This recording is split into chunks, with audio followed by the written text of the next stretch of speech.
Is eating multiple Uncrustables a day an indicator of success and dominance? What is the issue with your projectile vomiting during deadlift? Hello and welcome back to the Fox Strength Performance YouTube channel. I am Taylor Fox and we're doing a Q&A. I have a bunch of questions that people have sent me over Instagram, and this is through the past few years. I tried to go through some different sources and people and pull a bunch of questions. And I have some really good ones and I think it's going to be really valuable. Anonymous, of course, but if you want to comment below and be like, hey, that was my question, that would be nice for sure. So we're going to get into it. First one, what does your online coaching look like? So that's a question numerous people have asked me. First off, I try to do like a proper intake onboarding questionnaire, assess your needs, bring in a lot of information. As a strength coach and an athletic trainer, I am very big into like the subjective part of it, history, like get a ton of information and really like get the full background of the client and the athlete. And then I bill every 4 weeks. It's really just building like a strong base with a lot of variety, pushing work capacity. The specificity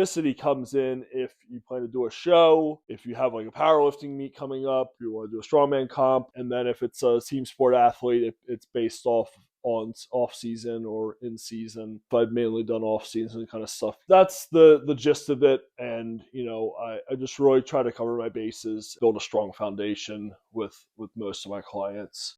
Is beltless training better for abs? It's not necessarily going to give you a six pack. I do a lot of beltless training because I don't want the over reliance on, that bracing ability all coming from the belt. If you don't have that implement there, then your bracing is just gone. Like that's not acceptable. So getting people to be able to brace properly on their own without a belt. I have some different like breath work and mobility drills in there. Obviously RPR is a huge thing for me. Recently, I did like a 3-week wave of dynamic effort squats without a belt. Do a lot of other stuff without a belt. I love pause squats without a belt. People say I'm ruthless, but hey, like that's how you get to 700, 800 pound squat, like a 500 pound front squat. When you slowly add it back in, you just see like things take off and a lot of progress that comes from that. Overall, yes. If the question was, is beltless training positive? I would say absolutely yes. All right, strongman related question. Do you know the difference between open and novice on Iron Podium? I've been looking at a couple shows and I really don't know the difference when signing up. So I think novice is a great aspect of strongman because the barrier to entry can be so high for some people and they want to get more people into the sport. So novice allows you to sign up on usually under lower weight specs. Usually the promoter will understand like you have no experience or very little experience when you sign up. And so people are usually more inclined, take more initiative to help you at events. I think it's a really good aspect to get that experience, get into the sport, get initiated, and build some confidence. One of my clients, if he had entered open, it would have been like a 600-pound axle for reps. Entering at novice, it was 460, and that was much more manageable. He pulled it for some reps. He pulled it for more reps than he thought he was going to. And that's just a huge confidence builder to taking you into the future of your competition in the sport. And sometimes I feel like it's overused, like people that are pretty freaking strong, have a good press, have a good deadlift, and they're like, I'm going to go novice. And it's like, yes, great, you won that show. If they plan to graduate immediately to the open and like they have another show in a couple months, that's fine. Like it's great. But I feel like sometimes it's like just to kind of get that stroke of the ego. How do you feel about the top set approach? Just warming up and doing one all out top set, not a ton of volume work, pushing it all into that one set, calling it quits after that, at least for that movement. Now, I do train sort of like that. I do kind of an ascending style. So I'm doing my working sets or like my preliminary working sets working up. And then I hit that top set, whether it's for 5, 8, 10, moving on to my secondary movement, my accessory movements. I do a lot of other stuff with volume, like I do 2, 3 sets of 6 to 8 on this assistance exercise. So I like to build both aspects. It's like when I have to work up to 6 650 on a deadlift, I'm kind of like, I'm going for like a number that I want to hit this week in the rep range that I'm looking for. And then I'm moving on to my secondary movement. But then I'll also build in that volume. I'm doing singles, and then I'm also doing up to like 25 reps with the winning warm-ups that I do. So I really do span the range of different rep ranges that you can do. What does a week leading up to a comp look like? How do you build in the taper and the peaking and draw everything back or add in last minute preparations? Generally, I try to reverse engineer the program and the periodization leading up to a show. We're looking at doing a full run of events. Now, that doesn't have to be comp weight for the events, but we're looking to do a full run of the events 10 days out. Whether that's like you do that as a Strongman Saturday and you do all 5 on the same day, or it's kind of like clustered 2 to 3 days. I've done both, but I really like to get that last minute preparation and just get everything kind of moving and like see if there's any like unexpected levels of preparation that I need to push more. And then if there's a deadlift, whether that's reps or max effort, I try to pull that out. I usually try to pull deadlifts out just because of the lower back fatigue and CNS stimulus. Pressing and more cardio-based movements leave in 5 to 7 days out. That week of, you still want to make sure you're keeping your cardio base high, getting like some explosive movements in, and then also just a lot of stuff for blood flow, keeping the joints moving, not getting super stiff. The huge difference between powerlifting and strongman is powerlifting is going to be all maxes, so you have like the same peaking cycle for each lift. Strongman, you might be doing a max event for one event, but then you're doing max reps for another, and another thing's max distance. So we plan that out accordingly. So it might be like singles or doubles for one event, but then we're still trying to like get that volume, keep that volume moderately high to prepare for a rep event or a max distance event, and tapering down that training for a show. Is eating multiple Uncrustables a day an indicator of success and dominance? Yes. Look, I explain this to everyone, and I think they get to the end, and it's like, yeah, you buy the wholesale box of Uncrustables, and each one is 320 calories. So I'll be like, I'll eat 2 of those and a shake. That's like a snack in between like breakfast and lunch, or like at the end of work day, like just to have something in the car riding home. But what if you have 3 Uncrustables? That's almost 1,000 calories just from Uncrustables for the day. On top of all your other food, that is a nice surplus to add on to your calorie allotment and really push for those gains. What is the issue with your projectile vomiting during deadlift? Is it that you were sick often? Do you chug a bunch before a lift? Honestly, I don't know. It happened to me once in a meet, and I was like, well, that was freaking weird. But I also had an experience in the past where I pulled my last deadlift at 10 at night, and I was kind of hungry after bench, and I ate. But then we got to deadlift pretty quickly, so that made sense. Like I shouldn't have eaten like some fast food and then tried to deadlift heavy. And then it happened again in the gym, and I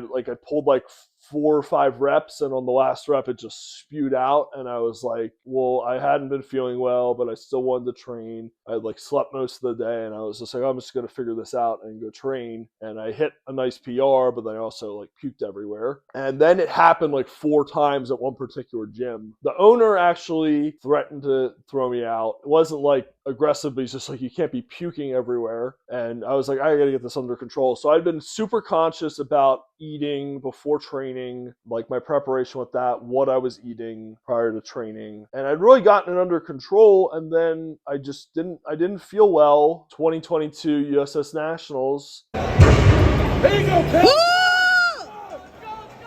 Had to take every attempt in deadlift. The show was moving very quickly. Rob Kearney pushed us like crazy. I'm sorry for almost puking on you, Rob. I got to 780, which felt easy, but it just all came out. I puked, and then 810 was fine. And then it frustrates me to this day because I literally had 840 coming up, and because I was puking, I was lurching forward. That pushed the bar forward, and I missed the lift. And then I'm just like sitting there, like pile of puke on the ground and holding the bar like I'm going to die. But I rallied, had a very fast time on the Iron Cross, and then, crushed the rest of the show. Most unrack the bar and squat. Do you think it's a little unnecessary that you are squatting the entire rack. So I assume this is referring to the Yoke Squat from Clash of the Tridents in Atlantic City. What's your regular? I'm pretty good. Yeah. Strongman, it's a showman sport. You need to be able to put on a show. You need to show some entertaining and creative ideas. At the top level, it really is becoming like an entertainment event and a spectacle that like people are actually going to. So if it's just a bar and a rack, or it's just like a normal barbell all the time, like there's never any variety. It's never like anticipation of like, what is this event going to be? Continuing to progress the events at the lower level is very important, I think. And I like that event. Lizzie put money bags in all the cages for the yoke, so it looked a little bit better. It looked nice. Certainly people were not happy about it. Learn how to squat. Is the Mammoth Bar different from a normal deadlift bar? Yes, it is 9 feet in length, and it's thicker than 27 millimeters. I think it might be 29 or 30. So it's interesting because it's so whippy, but then like getting your straps locked in and your grip around the bar is a little bit different from a deadlift bar. I prep for that by doing sets of collars on each side, so 2 and 2, and then plates after that to really get the deadlift bar whipping. Any tips on building your deadlift, or is it just more reps over time, volume and intensity, or are there specific exercises, drills that you recommend? So I just did a video on this. Big things are lat engagement, leg drive off the floor, and glute engagement, especially at the top, driving those hips through. I'm going to do a part 2 on exercises and assistance work that can be done to really hammer these 3 key points. I do a lot of RPR, so getting the glutes engaged. I would say also, like with that, glute engagement was a big thing for me, and then optimization of like the lats and the lateral swing and hamstrings. So that's a big key point with their approach, is that it's not all just like everything's inactivated, but it's optimization to create a more efficient machine overall. Advice on front squats, position, grip. So I used to front rack, and then I'd read something from Dan Green that like the stress on the elbows just wasn't worth it, so I switched to a cross arm. I've really trained that movement hard for several years. The thing that was always just frustrating was keeping the heavy weight racked on the shoulders, but that's kind of the deal with a heavy front squat, and being able to keep that upper back tight, be able to sit down into that squat and then come back up with the bar. Lately, I've moved on to SSB as well for front squats, and that's definitely easier with the like keeping the pad and everything racked, but I try to make it more challenging with pauses, with bands. Either one really pushes that positioning, and like heavy load on your front with a log or a dumbbell, stone to shoulder. So I think it's a great movement. I would say a key for strongman. Where are Strongman Nationals 2024? So USS is doing theirs in Colorado in June, and then I had heard Strongman Corp was doing theirs in Greenville, South Carolina in October. Now, Strongman Corp hasn't released anything yet, so that's not definite. There's no dates, no event posted. But those are the 2 big nationals. 2 different federations, both do good things. They're a little bit different. I know there's some other players coming on the board. I think it's mainly the opportunities are good for people to compete. I just hope it doesn't get to powerlifting where it's just so spread out and then nobody knows what's going on. Why do we squat prior to deadlifts rather than the other way around? So this is really pertaining to front squats and then deadlift, but also I will sometimes do box squats and then deadlift. And that's really just to get the legs engaged and upper back. Like I'll generally put that in for a lot of people to like stimulate their legs, get them going if they have difficulty with leg drive, but also like get that upper back and like that tightness off the floor with also that lockout strength. The key point here is over the course of a training block, we're going to pull those out, look for super compensation, pull that factor out, and then, it's really more of a focus on the deadlift. How to prevent drifting forward on the push press. So I also did a video on this. That's going to be bar position, having a good front rack, or at least getting the bar as close to your midline as possible. And then also engaging the glutes. And when you dip down, push the knees out as well as, allowing them to drift forward. You're going to get some forward knee translation no matter what, but that out cue is huge because that keeps everything stacked on top of each other, keeps the bar in a straight line, push vertical, and moves the bar to overhead very efficiently. What do you call the lift where you have the barbell high up on the safeties and you squat down and pick it and stand up, and then you focus on the eccentric? So those would be barbell arm support negatives.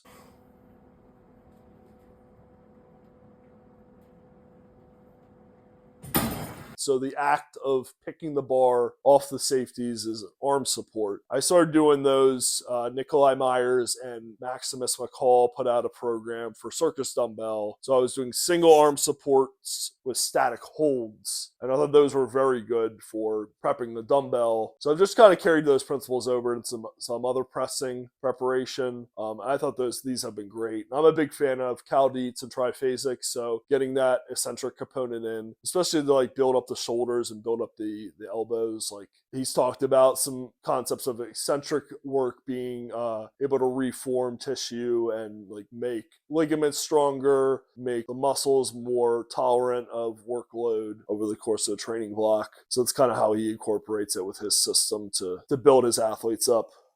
Any recommendations on smelling salts? So I got really into from Jujimufu because it's very strong and I like the strength. I know Cerberus has done some different flavored ones, which are cool. But I found with the bottles, they just wear out over time. So I just went back to capsules, and it's very easy to just have them in your bag all the time. Pop it, and then if you really want that extra push, pop two at once, go full up to the nose. I feel like I saw Thor do that back in the day, and it does hit really hard. But I have the Obsidian stuff here, and they're all very solid brands, and I just try to use different ones at different times. Elbow pain on the inside and the outside, how do you deal with it? So outside would be lateral epicondylitis or tennis elbow, normally from backswing. Inside is going to be golfer's elbow or medial epicondylitis. So I've dealt with both. A lot of benching and overhead pressing is going to hit me hard on the lateral side. But then with my elbow injury, I'm also shortened here in the flexors. So they're always very tight and require a lot of soft tissue work. That can really irritate like the flexor attachment at the medial epicondyle. I like cuffs a lot, so I'll do an elbow sleeve, and then I have a Velcro cuff so it looks like a wrist wrap, but you can get the slingshot ones from Cerberus are good. I do a lot of ice massage in the area until it's kind of calmed down, and then heat it. Basic stretching, like I teach these every day at my full-time job, so just stretching like that.